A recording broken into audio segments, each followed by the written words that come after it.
श्रुतिस्मृतिपुराणानाम् आलयं करुणालयं नमामि भगवत्पादशङ्करं लोकशङ्करम्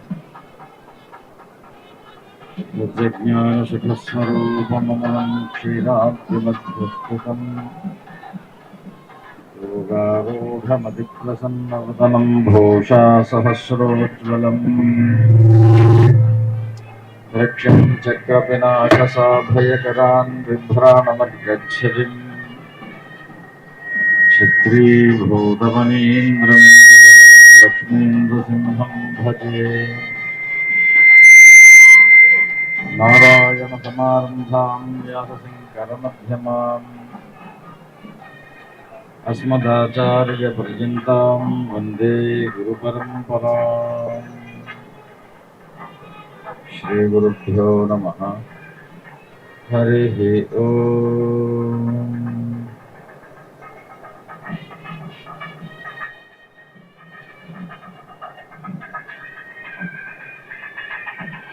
ప్రతిష్టా కార్యక్రమానికి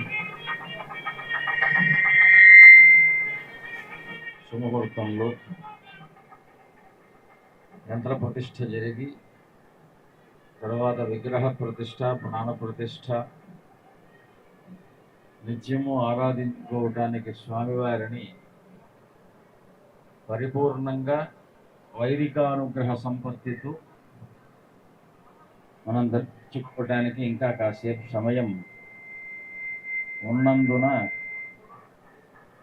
ఈ సమయాన్ని స్వామివారి యొక్క వైభవాక్షరాలను స్మరించుకోవటానికి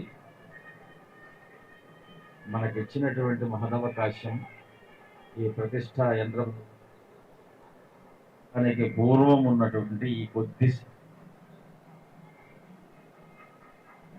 ఈ కార్యక్రమాన్ని తిలకించడానికి వచ్చినటువంటి భక్తజనానికి ముందుగా ఓం నమో వెంకటేశాయ చెప్పండి అందరు.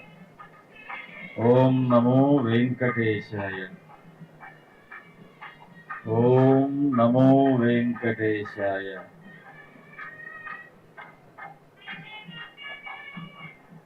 ఒక చిన్న భారతీయ సంస్కృతిలో పరంపర అనేటువంటిది సనాతన ధర్మం.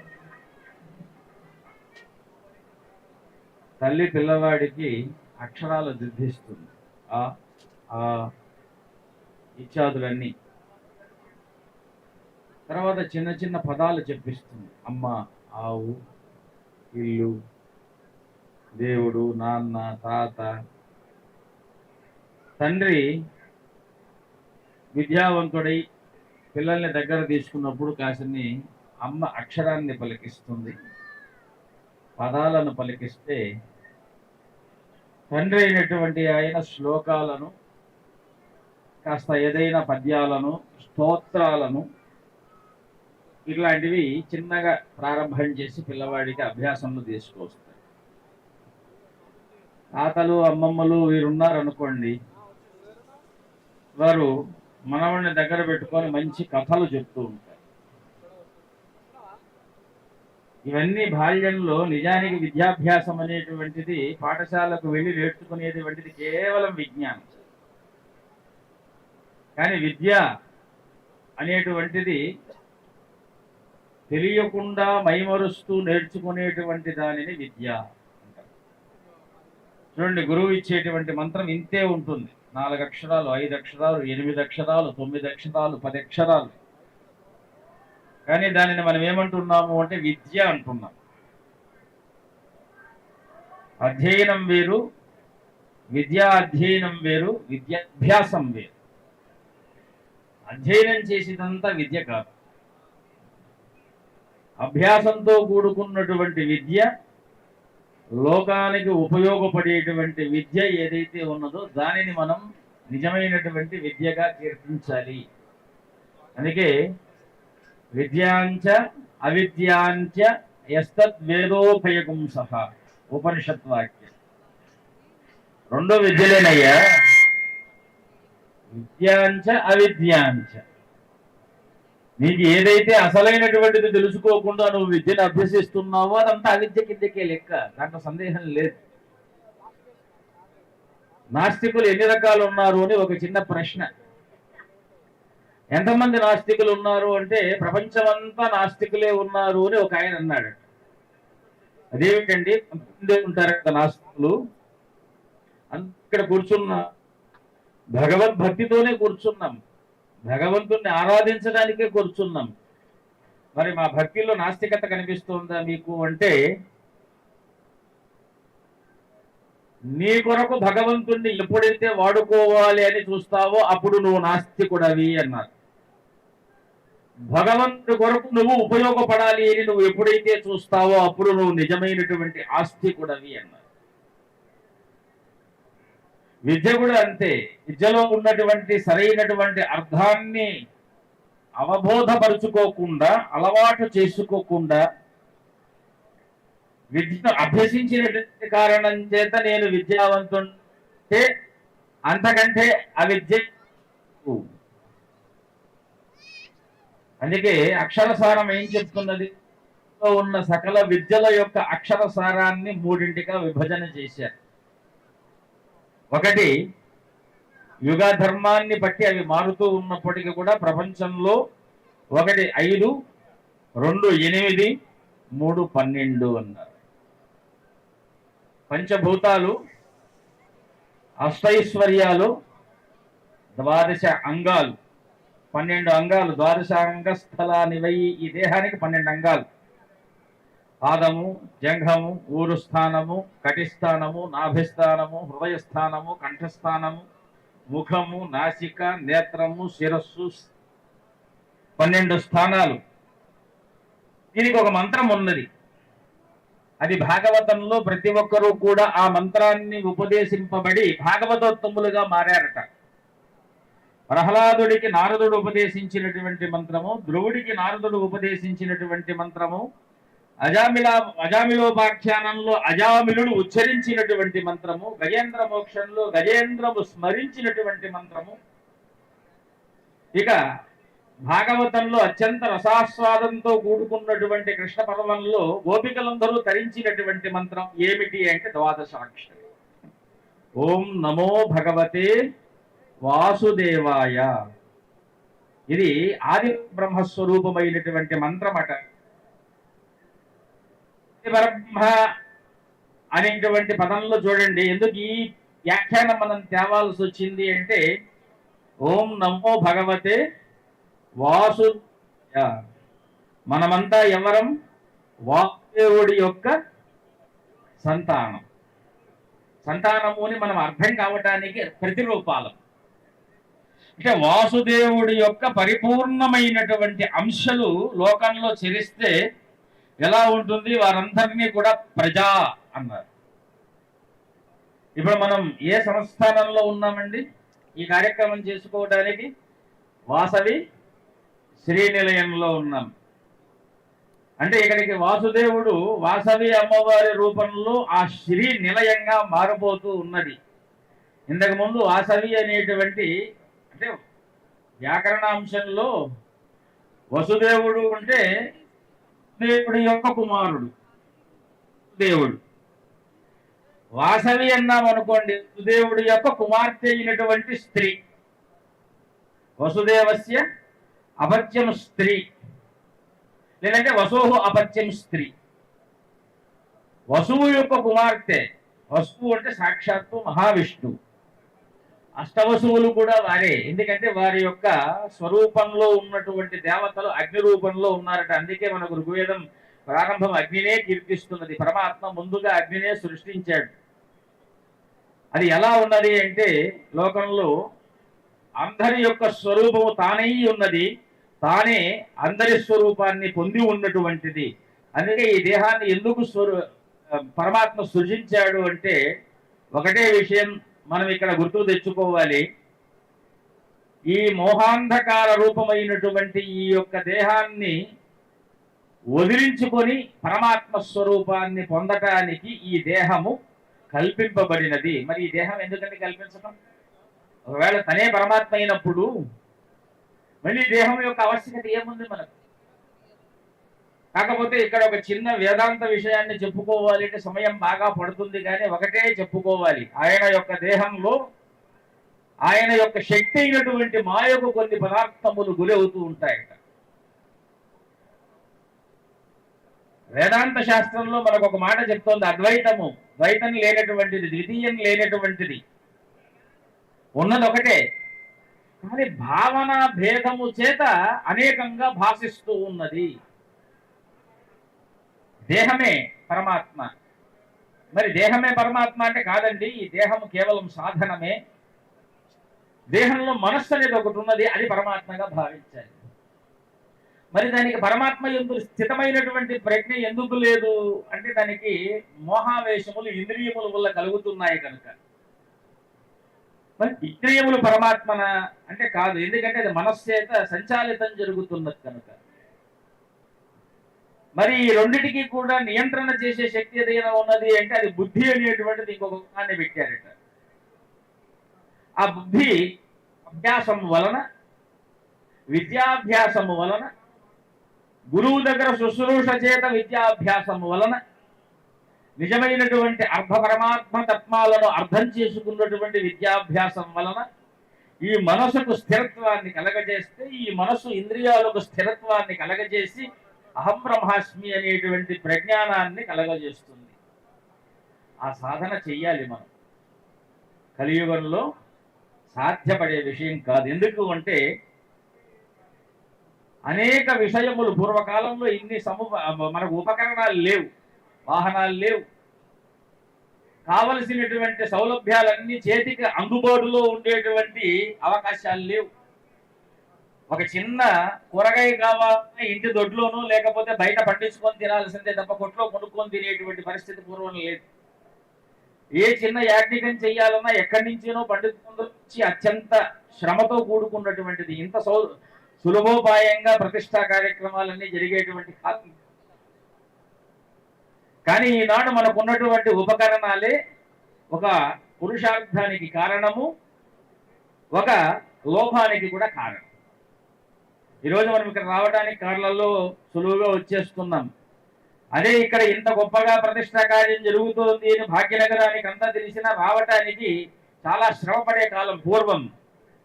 తెలిసిన అవకాశాలున్నా రాలేకపోవటానికి బుద్ధిలో శ్రమ లేకపోవటం అనేటువంటిది ఒక కారణం.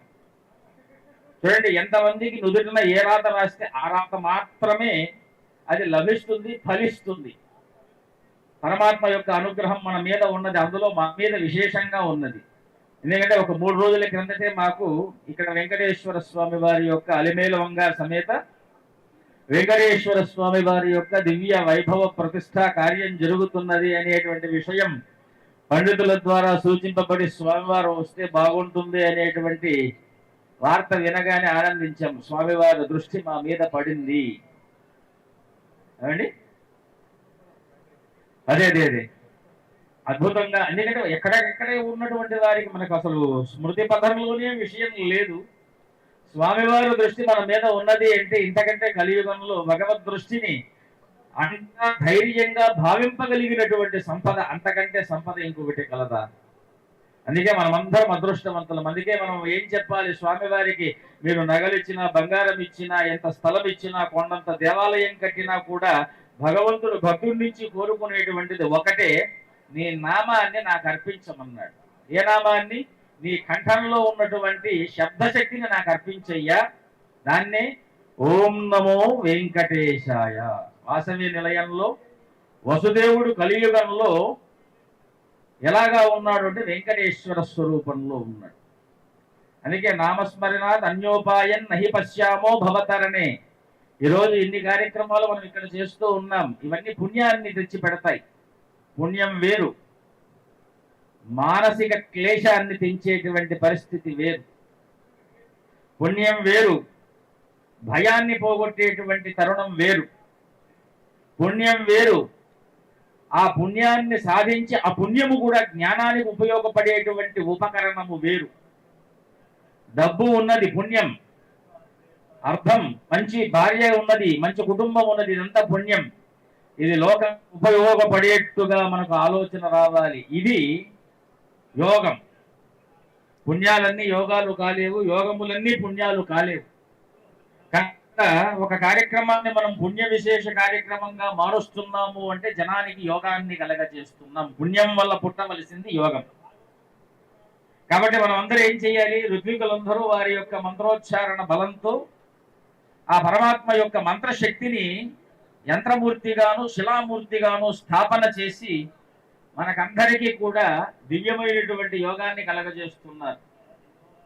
పుణ్యాత్ములైన వారు పుణ్య సంపదను విగ్రహ రూపంలో, దేవ రూపంలో, యంత్ర రూపంలో, మంత్ర రూపంలో, వైదిక రూపంలో వాళ్ళు స్థాపన చేస్తే మనం ఏం చేయాలి ఎక్కడ అంటే చూసి ధరిస్తూ ఆ నామాన్ని ఉచ్చరిస్తూ ఆనంద ప్రవాహంలో మనం ఊగిసలాడాలి. అదే కలియుగ పరమార్థం. వెంకటేశ్వర స్వామి వారి యొక్క అవతార వైశిష్ట్యం కూడా కలియుగంలో అల్పాయుర్ధ నిర్ధనో మూర్ఖ. అందరూ కూడా అల్పాయుర్ధాయంతో ధనం లేకుండా మూర్ఖులై చరించేటువంటి కలియుగంలో నామోచ్చారణ బలము చేత మాత్రము వారికి కలియుగము నుంచి ముక్తిని కలిగించడానికి వైకుంఠాన్ని వదిలి నేను పుష్కరిణి తటంలో తిరుమల క్షేత్రంలో కోరిన వారి యొక్క హృదయ స్థానంలో కూర్చొని ఉంటాను అనేటువంటిదే శ్రీ వెంకటేశ్వర మాహాత్మ్యం. ఇంతకంటే మనం చెప్పుకోవడానికి కలియుగంలో ఎన్నో పురాణాలున్నా గురువులు చెప్పేటువంటి మాట ఏమిటి అంటే, నాయనలారా ఉపదేశాన్ని బాగా ఆచరించండి. శంకర భగవత్పాదులు చెప్పారు ఒక మాట, అది చెప్పి మనం స్వామి యొక్క ప్రతిష్టా మహోత్సవాన్ని వైభవంగా యోగాన్ని పొందటానికి వెళదాం. గురుచరణాంబుజభర భక్త సంసారాత్ అచిరాత్ భవముక్త. చూచాక్కడ గురుచరణాంబుజ నిర్భర భక్త సేంద్రియ మానస నియమాదేవ. మనస్సును నియంత్రించటానికి మీ శక్తి సరిపోదు. ఇక్కడ ప్రజానీకానికి పరమాత్మ వారు శంకర భగవత్పాదుల రూపంలో ఒక వాక్యాన్ని అందిస్తున్నారు. నీ ప్రయత్నము మనస్సును నియంత్రించలేదు. ఇదే గీతాశాస్త్రంలో కూడా కృష్ణ పరమాత్మ చెప్పినటువంటి మాట. అసంశయం మహాబాహో మనోదుర్నిగ్రహం చలం. ఒక్కటి ఆలోచించే లోపల పాదరసంలా అది ఇంకొక రూపాన్ని పొందుతుందయ్యా. ఈ పని చెయ్యాలి అనుకునేటప్పటికీ మనకు తెలియని ఒక సమస్యను తీసుకొని వచ్చి ముందర పెడుతుంది. దాన్ని ఆలోచించే లోపల వెనకున్నటువంటి విషయాన్ని మర్చిపోయి ఇంకో విషయం లేకి వెళ్ళిపోతుంటాం.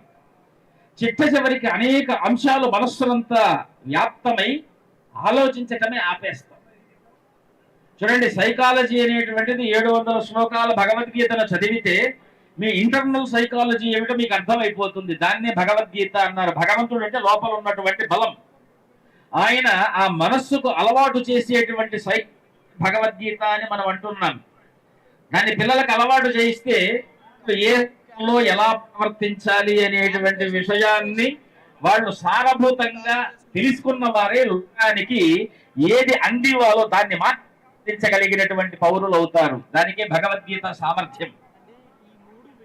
గీతాశాస్త్రంలో అర్జునుడికి సంశయం కలిగినప్పుడు సంశయ నివృత్తి హేతుకంగా మారినటువంటి శాస్త్రం గీతాశాస్త్రం. ఈనాడు నిత్య కురుక్షేత్రంలో ఉన్నటువంటి మానవాళికి సంశయరహితంగా పొగడుతూ ధైర్యాన్ని అందించేటువంటి శాస్త్రం గీతాశాస్త్రం. కలియుగంలో మనందరినీ సక్రమమైనటువంటి భగవన్ మార్గంలో పెట్టగలిగినటువంటి శాస్త్రం గీతాశాస్త్రం.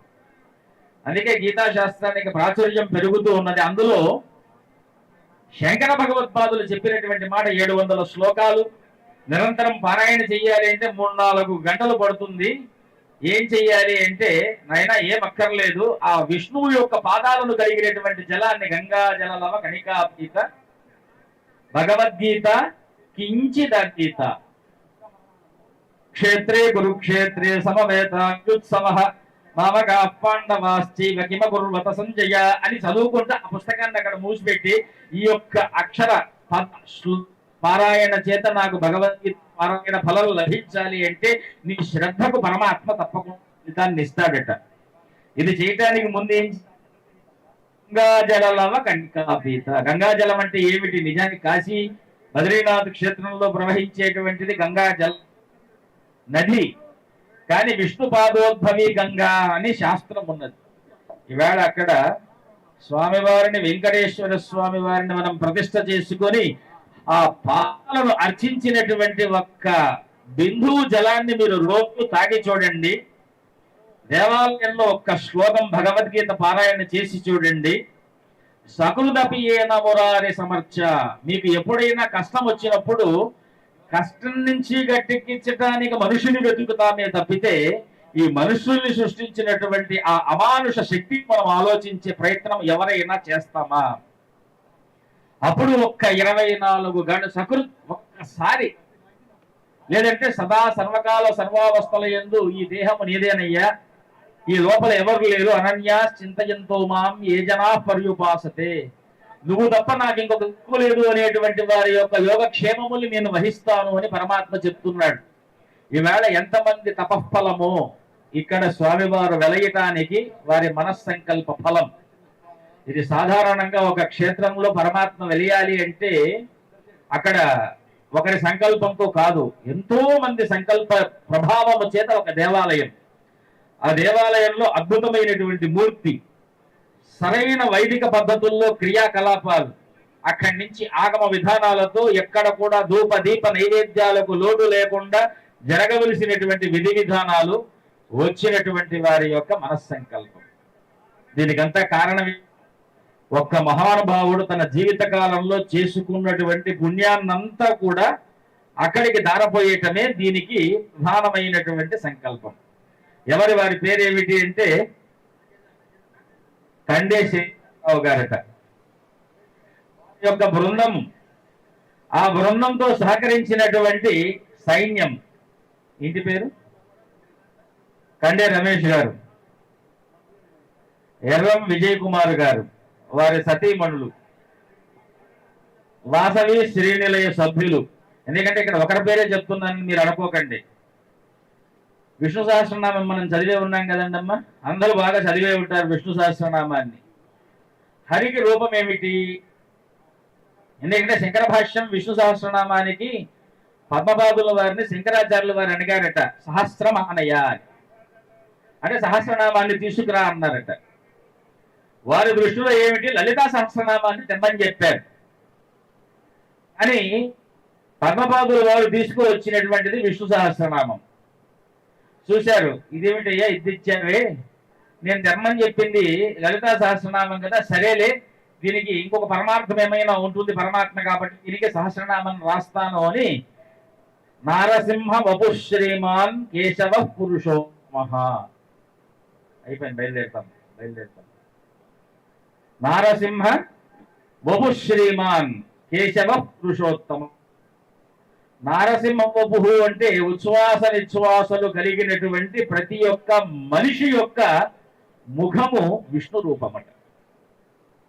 ఇక్కడ స్వామివారు మనకు చెప్తున్నారు, గుప్తగారు 2 నిమిషాలు అయిపోయింది. నారసింహ వపు శ్రీమాన్ కేశవ పురుషోత్తమ. పురుషోత్తమైనటువంటి ఆ వెంకటేశ్వర స్వామి వారు ఎలా ఉన్నారు అంటే నారసింహ వపుతో ఉన్నాడు. ఉచ్ఛ్వాస నిశ్వాసలు తీసుకునేటువంటి ప్రతి జీవి కూడా పురుషోత్తముడే. పోయేది అదే, వచ్చేది అదే. ఏది పోతున్నదో అది పురుషోత్తముడు, ఏది వస్తున్నదో అది పురుషోత్తముడు. ఇక్కడ ఉన్న వారికి ఈ యొక్క సభలో చివరి వాక్యంగా చెప్తున్న, ఉచ్ఛ్వాస వదిలినది మళ్ళీ తీసుకోలేను. పుడుతున్న ఉచ్ఛ్వాసను ఉపయోగించుకోకపోతే మళ్ళీ పుట్టాల్సి వస్తుంది. ఇది మాత్రం గురోపదేశంగానే తీసుకోండి. ఎందుకంటే మనం వదులుతున్నాం. ఇప్పుడు నేను ఇన్ని మాటలు మాట్లాడుతున్నా, ఇందులో ఎన్ని కేశవనామాలు వచ్చాయి, ఎన్ని హరినామాలు వచ్చాయి, అవి మాత్రమే సార్థక్యం అవుతాయి. అందుకే ప్రతి ఉచ్ఛ్వాస నిశ్వాసలోనూ హరినామ సంకీర్తనము చాలా ఉత్తమమైనటువంటిది. ఇష్టనామ సంకీర్తనము చేయండి. ఎందుకంటే సర్వదేవ నమస్కార కేశవం ప్రతిగచ్చతి, ఆ కేశవుణ్ణి చేరతాయట. కాబట్టి ఈ దేవాలయాన్ని నిర్మించడానికి కారణం ఏమిటి అంటే ఇందులో కొద్ది మంది అయినా ఈ దేవాలయంలో కొన్ని గడియలైనా సరే ఓం నమో వెంకటేశాయ, ఓం నమో వెంకటేశాయ, ఓం నమో వెంకటేశాయ అనేటువంటి నామాన్ని ఎవరైతే ధరిస్తూ జపిస్తూ ధరిస్తారో ఈ యొక్క సంకల్పం సార్థకమైనట్టే. అందరూ ఇచ్చారనుకోండి, మహదోపకారం లోకానికి. కాబట్టి మనం అక్కడికి వెళదాం. స్వామివారి యొక్క దివ్య ఆవిర్భావ అవతార మూర్తిని దర్శించుకోవటానికి మనకు సమయం దగ్గరకు వస్తోంది కనుక స్వామివారు చెప్పినటువంటి మాటను గుర్తు పెట్టుకోండి. ఇన్ని పురాణాలు, ఇన్ని వాక్యాలు మీకు ఉపయోగపడవు, జ్ఞానానికి ఉపయోగపడతాయి. కానీ మీ ముక్కులో నుంచి వదలబడేటువంటి శ్వాస శబ్దముగా మారి భగవంతుడికి చేరాలి అంటే ఉచ్ఛ్వాస ఒక్కటి నిశ్వాస ఒక్కటి భగవంతుడిని చేరదయ్యా. మీ ప్రాణంలో దానికి శబ్దంలో మంత్రం ఉన్నది అంటే అది నేరుగా పరమాత్మకు చేరుతుంది. కనుక మేము వెళ్ళి చేసేటువంటి కాలం మీరందరూ కూడా చేయవలసినటువంటి కార్యక్రమం ఓం నమో వెంకటేశాయ చేస్తూనే ఉండండి. అక్కడ బ్రాహ్మణోత్తములు చేసే మంత్రోచ్చరణ కంటే మీ మంత్ర ప్రభావం యంత్రంలో పరమాత్మ రూపాన్ని పొందుతుంది. ఇదే ప్రతిష్ట. ఆ ప్రతిష్టను మీరు చేస్తున్నారు, మేము చూస్తున్నాం. స్వస్తి స్వస్తి ప్రజాభ్య పరిపాలయంతాం న్యాయేన మార్గేణ మహిం మహీషాః గోబ్రాహ్మణేభ్య శుభమస్తు నిత్యం. లోకా సమస్తాః సుఖినో భవంతు. భద్రం కర్ణేభిః శృణుయామ దేవాః. భద్రం పశ్యేమాక్షభిర్యజత్రాః. స్థిరైరంగైస్తు స్తవాగుంసస్తనూభిః. విషేమ దేవహితం యదాయుః. స్వస్తి న ఇంద్రో వృద్ధశ్రవాః. స్వస్తి నః పూషా విశ్వవేదాః. స్వస్తి నస్తార్క్ష్యో అరిష్టనేమిః. స్వస్తి నో బృహస్పతిర్దధాతు. సహనా భవతు సహనౌ భునక్తు. సహ వీర్యం కరవావహై. తేజస్వినావధీతమస్తు మా విద్విషావహై. ఓం శాంతి శాంతి శాంతి. సభాయ నమః. చిన్న విజ్ఞప్తి. పుష్పగిరి పీఠంతో మాకు సుమారుగా 36 సంవత్సరాల అనుబంధము. గుడిమలకాపురం గ్రామంలో పెద్దస్వామి వారు ఆ కాలంలో ప్రతిష్టకు వచ్చారు.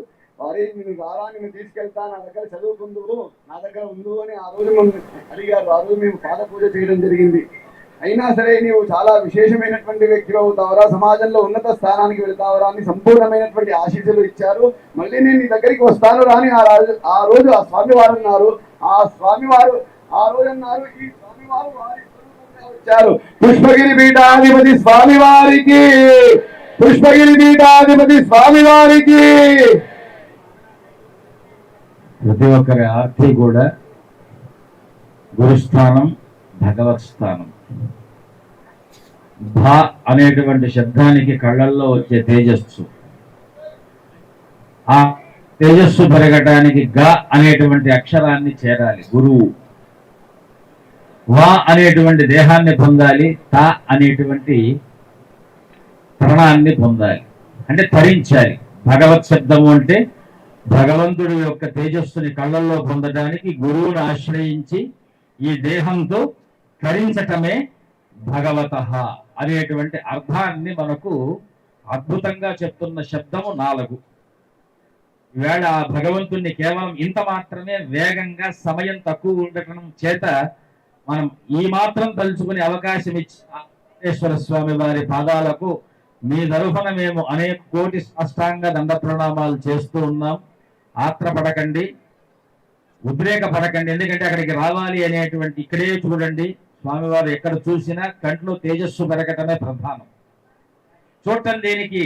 ఇక్కడే దర్శనం దర్శనం దర్శనం. అది హృదయంలో చూసినా దర్శనమే. అంత జ్ఞానాన్ని పొందటమే భాగ్యం. అది హృదయంలో చూసినా కంట్లో తేజస్సు, ఈ దేహ